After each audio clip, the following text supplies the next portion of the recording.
Hindustan news express में आपका स्वागत है। वाराणसी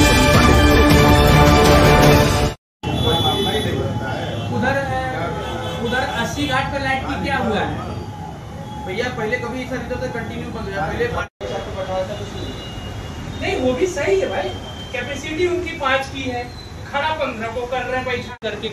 कमेटी बनी हुई है, डीआईजी साहब सभी लोग उनसे बात करके राय विचार विमर्श करके तब उस सीट पे करेंगे।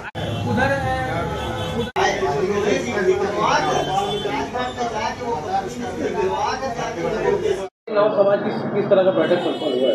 देखिए, जो हमारा नाविक समाज जो है ये कई दिनों से असमंजस में था कि दोबारा, क्योंकि गंगा के जलस्तर बढ़े हुए जलस्तर को देखते हुए जो नावें थी उनकी संचालन को रोक दिया गया था। तो उनके लेकर उनके असमंजस की स्थिति थी कि दोबारा से कब से नावों का संचालन शुरू होगा। तो उसी के दृष्टिगत आज ये मीटिंग बुलाई गई थी। हम लोग लगातार जो मौसम विभाग की एडवाइजरी है उसके अनुसार वाटर लेवल को जाँच रहे हैं गंगा के। और इस समय जो है हालांकि पानी का स्तर घटा है, लेकिन ये ट्रेंड जो है वो इंक्रीजिंग पे है। तो इस वक्त अभी बोटों का जो संचालन है उसको होल्ड पे रखा गया है, और जैसे ही इसका ट्रेंड जो है घटने की तरफ हो जाएगा वैसे ही बोटों का संचालन प्रशासन की मदद से फिर शुरू कर दिया जाएगा। जैसा कि नागरिकों क्या मांगे थी, नागरिकों का कहना है कि नाव बंद हुआ है तो उनका भुखमरी आ गई है, उनके बच्चे पढ़ नहीं पा रहे हैं, ऐसी समस्या हुआ। देखिए, ये हर वर्ष का ये होता है, हर वर्ष ऐसी समस्या आती है कि जब मानसून का सीज़न आता है और एल नीनो उसके साथ आता है तो जल स्तर बढ़ जाता है, जिससे कि यात्री जो हैं और सैलानियों की सुरक्षा के दृष्टिगत जो है नावों के संचालन पर रोक लगाना पड़ता है। और उतने समय के लिए नाविकों को इस बात से अवगत करा दिया जाता है कि बड़े जल स्तर में नावों के चलाने की परमिशन नहीं दी जा सकती है, और जैसे ही जल स्तर घट जाएगा वैसे ही नावों का संचालन फिर से शुरू कर देगा। नाविक कैसे संतुष्ट हुआ आपके आपकी मीटिंग की? तो क्या उस बात पर संतुष्ट हो गए हैं कि उनको लगातार अपडेट दिया जाता रहेगा कि जल स्तर पे क्या है। इस वक्त जो हर साल का मानक रहा है उसी मानक पे जल स्तर के आने पर वापस से बोटों का संचालन शुरू कर दिया जाएगा। जैसे मानक आपने बताया 65% हो जाता है, 65% हो जाती है तो नाव चलेगी तो कैसा चलेगा? जैसे आपने कहा था कि सेंटीमीटर का जो है, जो कि हमारा मानक है कि उसके नीचे आने पर जो छोटी और बड़ी नावें हैं उनका संचालन हर बार शुरू कर दिया जाता है, तो वही इस बार भी अपनाया जाएगा। मैं प्रमोद माझी, अध्यक्ष माँ गंगा निषाद सेवान्यास सेवक माझी समाज। अजय जी, ये किस तरह का मीटिंग आज यहाँ पर संपन्न हुआ है? देखिए, कल एक बड़ी बैठक की गई थी घाट पर बैठ के, जिसके एवज में आज लोग उच्च अधिकारियों से बात करके बात बताने की इन्होंने बात कही थी।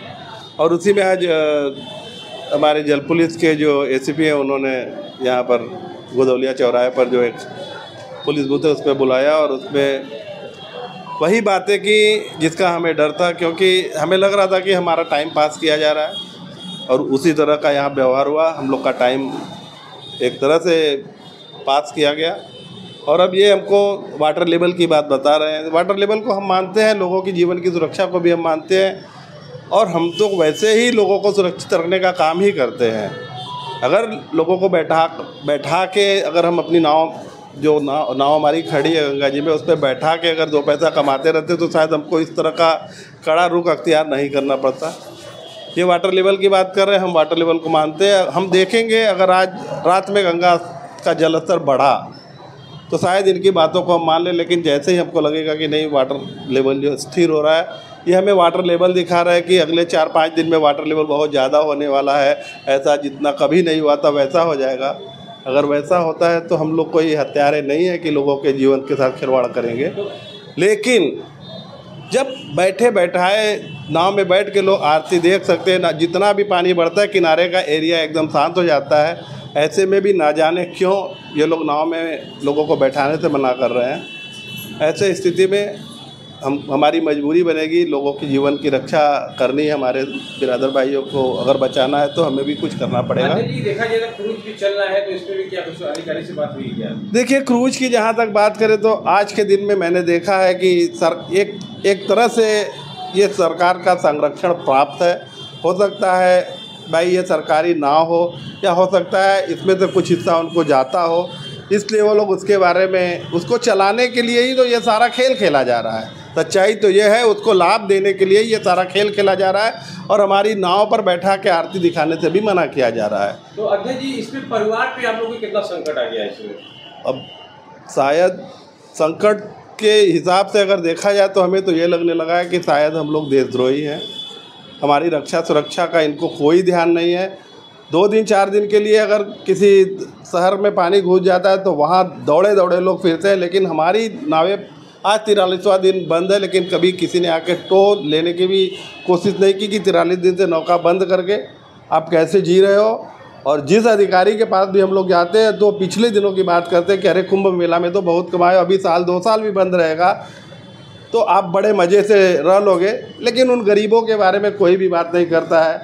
हम मान सकते हैं कि 2% 4% ऐसे लोग हो सकते हैं जिन्होंने कमाई की होगी, लेकिन बाकी के 97% के बारे में क्या, जो आज रोज़ कुआं खुद के पानी पीने वाले लोग हैं, उनकी स्थिति काफ़ी दयनीय है और इनकी सुरक्षा का जिम्मेदारी भी हमारा है।